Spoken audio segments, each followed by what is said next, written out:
میں یونیورسٹی سے گھر آئی تو امی نے بتایا کہ عروسہ کی شادی کا کارڈ آیا ہے اور ہم سب اگلے ہفتے اس کی شادی پر اسلام آباد جا رہے ہیں۔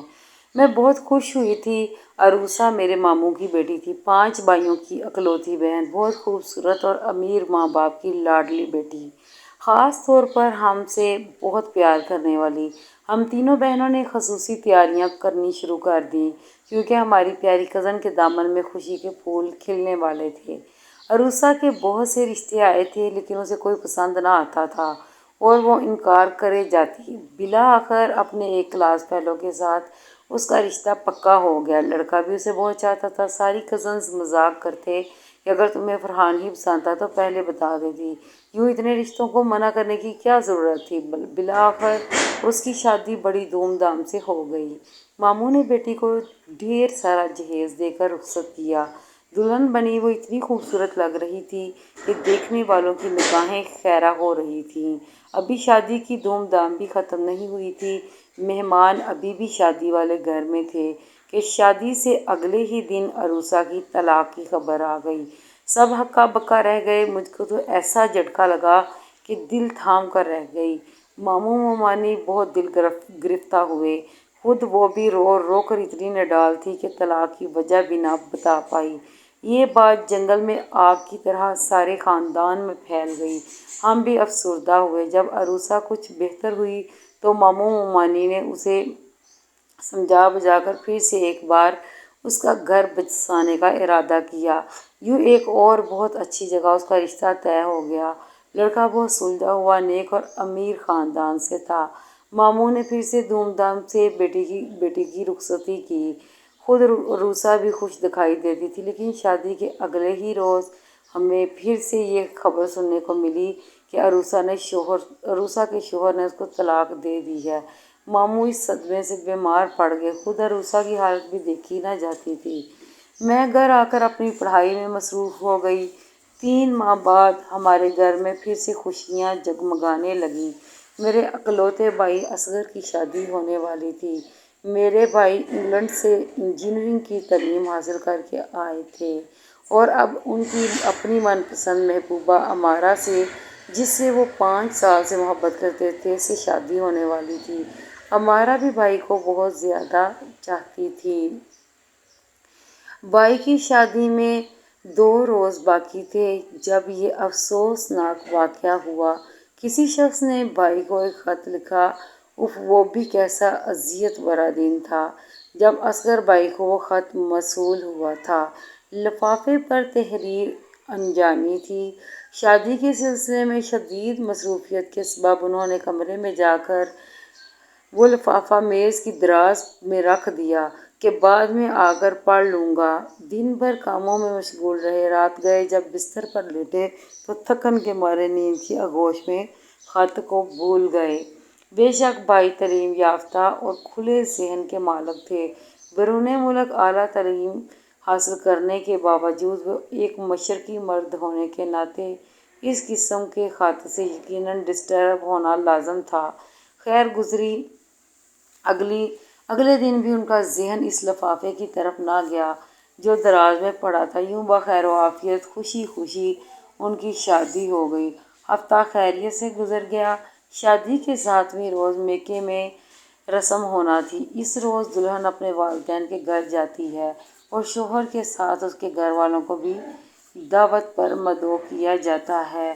ہم سبھی گھر والے بھائی اور بھابھی کے ہمراہ ان کے میکے دعوت میں گئے۔ کھانے کے بعد سب باتوں میں مصروف ہو گئے کہ بھائی اصغر نے کہا، چلتے ہیں اب، مجھے دفتر کا کچھ ضروری کام بھی نمٹانا ہے۔ بھابھی بولیں کہ ابھی تو زیادہ وقت نہیں ہوا، ہمیں شام تک رہیں۔ بھائی نے کہا کہ اگر تمہیں رہنا ہے تو کوئی بات نہیں، رہ لو، میں تمہیں کل آ کر لے جاؤں گا، مگر میں جانے کی اجازت چاہتا ہوں کیونکہ مجھے آج بھی دفتر کا کچھ ضروری کام کرنا ہے جو ہماری شادی کی چھٹیوں کے باعث التوا میں پڑ گیا تھا۔ بھابھی نے امی سے بھی میکے میں رہ جانے کی اجازت مانگ لی۔ میری والدہ نے بھی خوشی سے بہو کو اجازت دے دی اور کہا کہ بیٹی 1 دن نہیں بے شک 2-4 دن رہ لو، جب آنا ہو فون کر دینا۔ میں اصغر کو تمہیں لینے بھیج دوں گی۔ بھائی ہم کو لے کر گھر آ گئے۔ وہ آتے ہی اپنے کمرے میں چلے گئے اور آفس کی فائلیں کھول کر کچھ لکھنے پڑھنے بیٹھ گئے۔ ذرا دیر بعد کوئی شے لینے کو دراز کھولی تو نظر اس لفافے پر پڑ گئی جسے وہ رکھ کر بھول گئے تھے۔ خدا جانے کس کا خط ہے۔ انہوں نے لفافہ چاک کیا۔ جوں ہی خط پڑا کمرے سے باہر نکل آئے۔ میرے بھائی کا رنگ روپ یکلخت اڑ گیا تھا اور صورت سفید پڑ گئی تھی۔ میں نے کبھی اپنے بھائی کو ایسی کیفیت میں نہیں دیکھا تھا۔ کیا ہوا بھائی جان؟ میرے اس سوال کے جواب میں انہوں نے اپنے سر کو اس طرح ادھر ادھر جھٹکا جیسے کہ ان کے دماغ میں پتنگے گھس گئے ہوں۔ پھر وہ اپنے کپڑوں کو جھٹکنے اور نوچنے لگے۔ آپ کی طبیعت تو ٹھیک ہے؟ میں نے گھبرا کر ان کا ہاتھ تھام لیا۔ تبھی انہوں نے ایک رکا میرے سامنے کر دیا۔ یہ کیا ہے؟ پڑھ لو۔ میں نے کاغذ لے کر پڑھنا شروع کیا۔ لکھا تھا، مسٹر اصغر، میں آپ کو اس حقیقت سے آگاہ کرنا اپنا فرض سمجھتا ہوں کہ جس لڑکی سے آپ شادی کرنے جا رہے ہیں وہ نہایت ناقابل اعتبار اور برے کردار کی لڑکی ہے۔ تمہاری ہونے والی بیوی کے مجھ سے غلط مراسم ہیں۔ تم تو پردیس میں تھے، تمہیں کیا پتہ پیچھے کیا ہوتا رہا۔ میرے علاوہ لاہور میں اس کے اپنے ایک رشتے دار سے جس کا نام خان ہے سے غلط مراسم رہے ہیں۔ باقی آپ خود سمجھدار ہیں۔ آپ کا خیر خواہ فراز۔ مجھ کو تحریر پڑھ کر بہت غصہ آیا۔ سمجھ گئی کہ کوئی نہایت ہی گھٹیا انسان ہے جس نے یہ خط لکھا ہے۔ یقیناً یہ بدخواہ ہماری خوشی سے خوش نہیں اور عین وقت پر رنگ میں بھنگ ڈالنا چاہتا ہے۔ امارا بھابھی سے اصغر بھائی کا رشتہ ان دونوں کی خوشی اور مرضی سے طے ہوا تھا۔ تبھی میں نے تمار سے کہا، بھائی اس کاغذ کو پھاڑ کر پھینک دیجیے اور مزید اس کے بارے میں سوچنے کی ضرورت نہیں۔ خط میں لاہور کا حوالہ تھا جس وجہ سے خیال اس طرف گیا کہ ضرور آنٹی کے خاندان میں سے کوئی ایسا ہے جو اس رشتے پر ناخوش ہے تبھی جل کر یہ فضول خط لکھ بھیجا ہے۔ انسان لاکھ روشن خیال ہو مگر اس کے دل میں ایک لمحے کو بھی شک آ جائے تو سمجھو شیشے میں بال آ جاتا ہے۔ امارا بھابھی دور کی ہماری کزن تھی، تاہم ان کے ننیال کے بارے میں ہم کو علم نہیں تھا۔ وہ سبھی لاہور میں رہتے تھے۔ ان کی والدہ جب بھی اپنے رشتے داروں سے ملنے لاہور جاتی امارا بھی ہمراہ جاتی تھی۔ ذہن میں آیا کہ ہو سکتا ہے کہ وہاں ان کا کوئی کزن ان کو پسند کرتا ہو اور یک طرفہ پسندیدگی وجہ عناد بنی ہو، ورنہ کسی انجانے شخص کو اس طرح کا خط ارسال کرنے کی کیا ضرورت تھی۔ امارا میرے بھائی کو بہت چاہتی تھی۔ وہ پڑھی لکھی اور باشعور تھی۔ اگر اس رشتے پر ذرا سا بھی اعتراض ہوتا اپنے والدین کو منع کر سکتی تھی، اس پر کوئی پابندی نہیں تھی۔ تاہم اس خط نے میرے بھائی کو بے چین کر دیا تھا اور لکھنے والے کا نام ان کے دماغ میں نقش ہو گیا تھا۔ میں نے اصغر بھائی کے ذہن سے اس بات کو نکالنے کی کوشش کی۔ بظاہر لگتا تھا کہ انہوں نے کچھ دیر بعد خود کو نارمل کر لیا ہے۔ وہ اپنے کمرے میں جا کر آفس کا کام کرنے لگے، لیکن شام کو جب باہر آئے ان کی صورت پر بدستور پریشانی کی لکیریں کھنچی تھیں۔ وہ بھابھی کو لینے ان کے میکے نہیں گئے بلکہ دل بہلانے کو اپنے ایک دوست کے پاس چلے گئے۔ رات تقریباً 12 بجے لوٹے۔ میں جاگ رہی تھی۔ ہلکی سی آہٹ پر در کھول دیا۔ وہ مجھ سے کلام کیے بغیر اپنے کمرے میں چلے گئے۔ میں بھی جا کر بستر پر دراز ہو گئی۔ اللہ جانے آج نیند کیوں آنکھوں سے دور چلی گئی تھی۔ کافی دیر تک جاگتی رہی، دعا کرنے لگی، خدا کرے کہ میرے بھائی نے اس فضول تحریر کو بھلا دیا ہو۔ اے اللہ، بھابھی کل ہی میکے سے آ جائیں تاکہ بھائی کے دل میں اگر کسی قسم کی بدگمانی نے جگہ لی ہے تو یہ ختم ہو جائے۔ بدقسمتی کہ اگلے روز بھابھی نہ لوٹیں اور نہ ہی ان کا فون آیا۔ چونکہ ان کی والدہ کی طبیعت اچانک خراب ہو گئی تھی، انہوں نے میکے میں مزید 1-2 روز ٹھہرنے کو ترجیح دی۔ امی نے ان سے پہلے ہی کہہ دیا تھا کہ بیٹی بے شک جتنے دن رہنا چاہو رہ لینا، یہ بھی تمہارا گھر ہے۔ میں نے امی سے کہا کہ آپ اصغر بھائی سے کہیے کہ شام کو جا کر بھابھی کو لے آئیں۔ وہ بولیں، امارا نئی دلہن ہے، ایسا رویہ درست نہیں ہوگا، آج کل میں وہ خود فون کر دے گی۔ شادی کے دنوں میں والدین کا گھر یاد آتا ہے۔ آہستہ آہستہ ہی انسان اپنا قدیم ٹھکانہ بھلاتا ہے اور نئی جگہ کی عادت پڑتی ہے۔ اسے وہاں گئے 1 ہی رات تو گزری ہے۔ ابھی فون کرنا ٹھیک نہیں ہے، کل شام فون کر دوں گی۔ مگر معاملہ یہ تھا کہ اس فضول خط کو پڑھنے کے بعد اللہ جانے کس قسم کی سوچیں میرے بھائی کو پریشان کر رہی تھیں۔ انسان سامنے ہو تو دل تسلی میں آ جاتا ہے، کوئی کھٹک من میں ہو بات چیت کر کے جی کو مطمئن کر لیتا ہے، لیکن غیر موجودگی سے خیالوں میں بدگمانی جڑ پکڑ لیتی ہے۔ تبھی چاہ رہی تھی کہ میری چاند سی بھابھی جلدی آ جائیں۔ جب بھائی ان کی مونی صورت دیکھیں گے تو آپ ہی ان کی محبت بھری مسکان میں کھو جائیں گے اور دل پر ایک نامعلوم سا بوجھ اگر ہے تو وہ بھی اتر جائے گا۔ اللہ کی کرنی کہ ان کی والدہ کی طبیعت اتنی ناساز ہو گئی کہ ان کو ہسپتال لے جانا پڑا۔ بھابھی سے یہ غلطی ہو گئی کہ فون کر کے نہ بتایا۔ کسے خبر تھی کہ ایک نامعلوم شخص کے بھیجے ہوئے خط سے غلط فہمی جڑ پکڑ لے گی، پھر حالات سنبھالنا مشکل ہو جائیں گے۔ سوچ کا رخ سمت سفر کرنے لگے تو طرح طرح کی الٹی سیدھی باتیں ذہن کو گندا کرنے لگتی ہیں۔ اصغر بھائی بھی ایسی ہی کیفیت کا شکار ہو گئے تھے۔ جوں جوں وقت گزرتا جاتا تھا ان کی بے چینی بڑھتی جا رہی تھی۔ حالات کی نزاکت کو دیکھتے ہوئے بالآخر میں نے بھابھی کو فون کیا کہ آپ جلد واپس آ جائیے، بھائی جان آپ کی خاطر اس طرح آشکار ہیں، آگے آپ خود سمجھدار ہیں۔ بھابھی اپنے شوہر کی پریشانی کا سن کر اپنے بھائی کے ہمراہ گھر کو روانہ ہو گئیں۔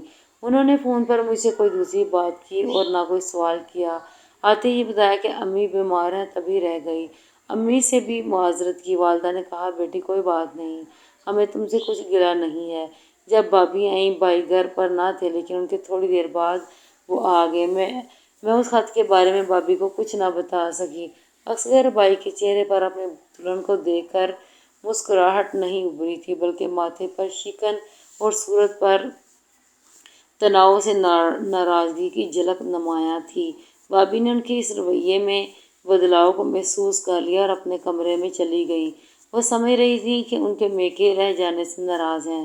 جب بھابھی نے بتایا کہ وہ اپنی والدہ کو بیماری کی حالت میں اسپتال میں چھوڑ کر آ گئی ہیں تو اصغر بھائی کا غصہ ٹھنڈا ہو گیا۔ بیوی کی صورت دیکھ کر دل میں جو الاؤ جل رہا تھا سرد پڑ گیا۔ شاید کہ عقل نے جذبات کی لگام کو تھام لیا تھا۔ میرے بھائی نے یہاں تک درگزر سے کام لیا کہ اس خط کا ذکر بھی بیوی سے نہ کیا۔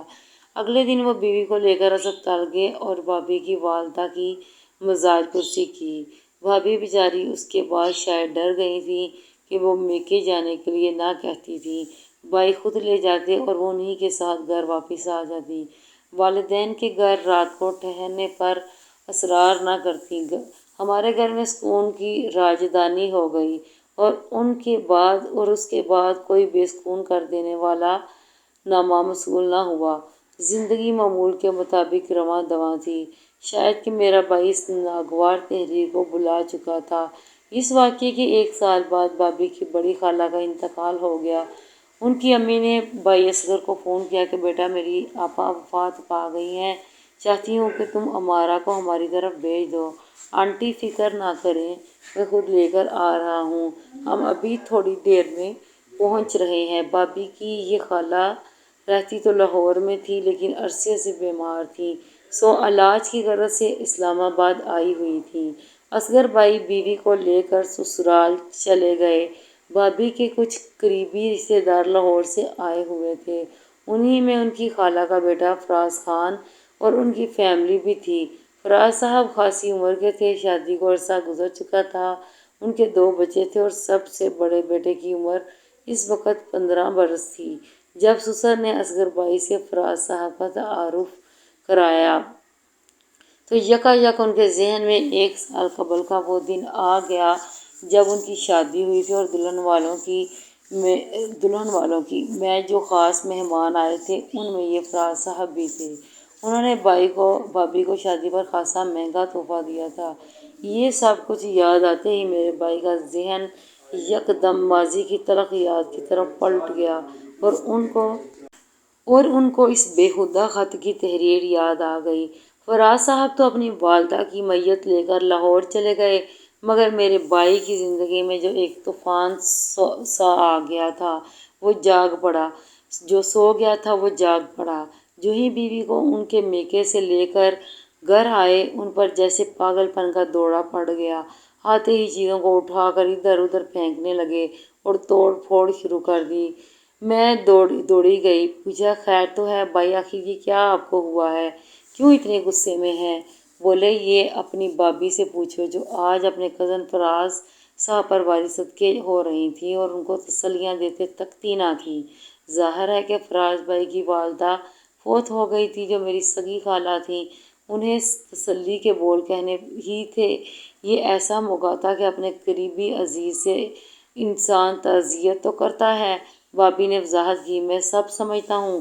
تو یہ تھے وہ فراز صاحب، میں بھی کہوں کہ ان کزن صاحب نے تم کو شادی پر اتنا مہنگا تحفہ کیوں دیا تھا؟ وہ میری خالہ کا بیٹا ہے اصغر، اور ان کا لاہور میں بڑا بزنس ہے، پیسے والے ہیں، دے سکتے تھے تو دے دیا، یہ بھی کوئی غصہ کرنے والی بات ہے؟ بھابھی نے جواب دیا، آپ بھی کیسے عجیب آدمی ہیں، میں تو سوچ بھی نہیں سکتی کہ آپ اس قسم کا کبھی مجھ پر شک کریں گے۔ اس بات پر بھائی کو اور غصہ آیا، اپنی الماری کھولی اور وہ خط جو نہ جانے کیوں انہوں نے سنبھال کر رکھا ہوا تھا لا کر بھابھی کے سامنے پٹک دیا۔ چلا کر بولے، اور یہ کیا ہے، کیا لکھا ہے اس میں، ذرا پڑھو اسے۔ یہ تو میرا حوصلہ اور شرافت ہے کہ آج تک تم سے اس بارے میں ذکر تک نہیں کیا، مگر آج تمہیں اس شخص سے ایسے والہانہ انداز سے بات کرتے ہوئے دیکھ کر ساری کہانی میری سمجھ میں آ گئی ہے۔ بھابھی بولیں، کیا ہو گیا ہے آپ کو آج کیا دورہ پڑ گیا ہے، جبکہ آج تک زندگی کی گاڑی آرام و سکون سے چل رہی تھی؟ کیا میرے لیے یہی عمر رسیدہ آدمی عشق کرنے کو رہ گیا تھا، جو عمر میں مجھ سے 15 سال بڑا ہے، شادی شدہ اور بال بچوں والا اصغر؟ خدا کا خوف کرو، اور وہ لاہور میں اور میں اسلام آباد میں رہتی ہوں، کیا ہو گیا ہے تمہیں، کہیں دماغ تو نہیں چل گیا تمہارا؟ یہ کہہ کر انہوں نے زاروں قطار رونا شروع کر دیا۔ بھائی نے اسی پر بس نہیں کی، خود جا کر فراز کی بیوی سے بات کی، وہ بھی ہکا بکا رہ گئی۔ بولی، بھائی اصغر، آپ کو کیا ہو گیا ہے؟ ہمارا مجھ کو اور میرے شوہر کو چھوٹی بہن کی مانند عزیز ہیں، خدا را اس غلیظ خیال کو ذہن سے نکال کر دل کو صاف کر لیجئے۔ شادی میں اس کو تحفے میں سونے کا سیٹ اس کی خالہ نے مجھ کو دیا تھا، میں نے فراز کو دیا کہ تم دے دو، ہماری شان بڑھ جائے گی۔ کیا معلوم تھا کہ آپ کی سوچ ایسی ہے؟ توبہ توبہ، ہم کس قسم کے لوگوں میں پھنس گئے ہیں۔ فراز خان کی بیوی کے بولنے پر میرے والدین بھی بھائی کو لعن طعن کرنے لگے کہ ایک اچھے خاندان سے ہو تم اصغر، اور کیسی نیچ حرکتیں کر رہے ہو، تم نے تو ہمارے منہ پر کالک مل دی ہے۔ تبھی بھائی اصغر شرمندہ ہوئے، امی ابو سے بھی معافی مانگی۔ مرد چاہے جس قدر اعلیٰ ظرف ہو، اپنی بیوی کے کردار میں ذرا سا جھول برداشت نہیں کر سکتا۔ عورت ہمیشہ مرد کو معاف کرتی آئی ہے، بس بھابھی نے بھی بھائی کو معاف کر دیا تھا۔ تاہم اس واقعے کے 3 برس بعد یہ معمہ بھی حل ہو گیا کہ یہ خط لکھنے والا کون تھا۔ ایک روز میں اور امی بھائی اصغر کے ہمراہ ماموں کے گھر گئے۔ دروازہ کھلا تھا اور اندر کمرے سے عروسہ کی آواز آ رہی تھی، جو اپنی ماں سے کہہ رہی تھی، سچ کہتے ہیں اماں کہ انسان کو اپنے کیے کی سزا ضرور ملتی ہے۔ میں نے حسد میں امارہ کی شادی سے 1 دن پہلے ایک خط لکھ کر اصغر کو ارسال کیا تھا، جس میں امارہ پر جھوٹا الزام دھرا تھا۔ دیکھیے کہ میرے ساتھ بھی میری تقدیر نے کتنا برا کیا تھا۔ یہ بات بھی کھلی کہ اسے طلاق اس وجہ سے ہوئی تھی کہ اس کے دونوں شوہروں کو بھی کسی نامعلوم شخص سے ایسے ہی خط موصول ہوئے تھے جس میں عروسہ کی کردار کشی کی گئی تھی۔ پھر وہ کہنے لگی کہ اصغر تو عقل مند تھا اور ان کی زندگی آرام سے گزر رہی ہے، مگر میں آج تک گھر نہ بسا سکی۔ عروسہ نے یہ حرکت اس لیے کی تھی کہ وہ اصغر بھائی سے بہت محبت کرتی تھی۔ اس نے بہت چاہا کہ اس کی شادی میرے بھائی سے ہو جائے، مگر وہ اس کو ناپسند کرتے تھے، حالانکہ وہ خوبصورت تھی اور ہم لوگوں سے بہت محبت کرتی تھی۔ امی بھی اسے بہو بنانا چاہتی تھی، مگر اصغر بھائی مان کر نہ مانے، کیونکہ وہ امارہ کو پسند کرتے تھے اور اس سے عہد و پیمان کر چکے تھے۔ یوں ہم سب کا یہ خواب ادھورا ہی رہ گیا اور عروسہ کی آرزو حسرت بن کر اس کے دل میں دفن ہو گئی۔ بائی کی منگنی کے بعد وہ کافی عرصہ بیمار رہی۔ کہتی تھی کمل دیکھ لینا میں اب شادی نہ کروں گی۔ میں اسے سمجھاتی ایسا نہ کہا کرو، شادی زبردستی کا سودا نہیں ہوتا۔ اللہ نے چاہا تو ایک دن تمہیں بھی بہت اچھا اور پیار کرنے والا جیون ساتھی ملے گا۔ جو شے حاصل نہ ہو سکے اس کے لیے صبر کرنا ہوتا ہے۔ میری باتیں سن کر وہ بے دلی سے مسکرا دیتی تھی۔ تبھی میں سوچتی کہ یہ یک طرفہ محبت بھی بڑی ظالم شے ہے، انسان کو جلا کر راکھ کر ڈالتی ہے۔ بعد میں یہ راز بھی کھلا کہ اس نے ماں باپ کے دباؤ میں آ کر فرحان کے لیے ہاں تو کر دی، مگر وہ اصغر بائی کو بھلا نہ پائی تھی۔ اس کے دل میں ابھی بھی اصغر بائی سے شادی کی امید تھی۔ تبھی اس نے شادی سے اگلے ہی دن خود سے خط لکھا اپنے ڈریسنگ ٹیبل پر رکھ دیا، جسے پڑھ کر اس کے شوہر نے اسے طلاق دے دی تھی۔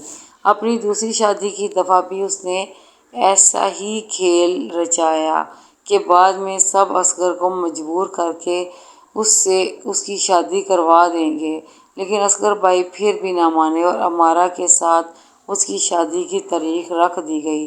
جب اس نے اپنی آخری کوشش کی اور اصغر بائی کو خط لکھ کر امارہ کی طرف سے بدگمان کرنا چاہا، عروسہ کی زبانی بھائی اصغر نے اعتراف خطا کو جب اپنے کانوں سے سنا تو الٹے قدموں ماموں کے گھر سے نکل گئے اور جا کر بیوی کے قدموں میں بیٹھ گئے۔ کہا کہ مجھے معاف کر دو، اگر آج میں عروسہ کے منہ سے یہ الفاظ نہ سنتا تو شاید عمر بھر میرے دل میں تمہاری طرف سے بدگمانی قائم رہتی۔ صد شکر کہ اس نے یہ راز کھول دیا، اللہ اسے معاف کرے اور مجھے بھی کہ عروسہ کے کیے کی سزا تو اسے مل گئی ہے۔